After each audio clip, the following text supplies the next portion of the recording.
Magandang araw po sa inyong lahat. Ngayong araw pong ito ay itatalakay ko po sa inyo ang nalabag na karapatang pantao sa isa sa mga kabanata ng El Filibusterismo. Bago ko pa man po makalimutan, ako po si Charmaine Tracy S. Macarhon ng 4 St. Regis. Ang kabanatang naibigay po sa akin o para talakayin ay ang Kabanata 17 o ang Perya sa Quiapo. Ang kabanatang ito ay umiikot sa pagbisita ng mga pari at ni Benzaib sa Perya.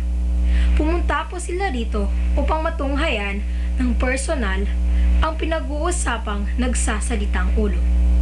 Ngunit, bago pa man nila tunghayan ang palabas, ay nagliwaliw muna sila sa Perya. Habang sila ay naglilibot, ay nakarating ang grupo sa isang tindahan na ang pangunahing produkto ay ang mga linilok na tau-tauhang kahoy. Dito, sa pagkakataong ito, nagkaroon ng paglabag sa isa sa mga karapatang pantao.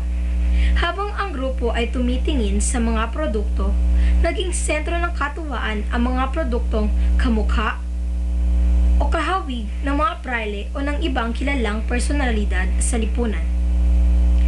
Binigyan ng ibang kahulugan ng grupo ang mga nililok na tauhan. At dito na nga nalabag ang Artikulo 2 sa Universal Declaration of Human Rights. Ayon sa artikulong ito, walang sinuman ang may karapatan na pagtawanan o laitin ang iba o kung sa Ingles ay ang mag-discriminate ng ibang tao. Sa parteng ito ng kabanata, pinagtawanan ng grupo ang mga Indio at minaliit ang kakayahan ng mga ito. Kahit ang mga nililok na tauhan ay may kukonsider na diskriminasyon sa mga Pilipino.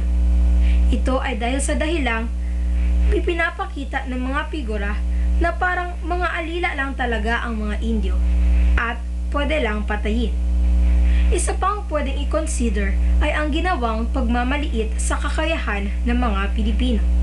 Nabanggit sa kabanatang ito na kailangan naman sisinang pag-iisip kung dapat pa ngang maglilok ng eskultura ang mga Pinoy o gumawa na lamang ng mga santo. Maari ngang nakakatawa talaga ang itsura ng mga eskultura, ngunit hindi ito sapat na dahilan upang pagtawanan ang mga gumawa nito. Ang nangyari sa kabanatang ito ay maaari nating gamitin bilang paalala sa atin na hindi natin dapat pagtawanan o maliitin ang iba.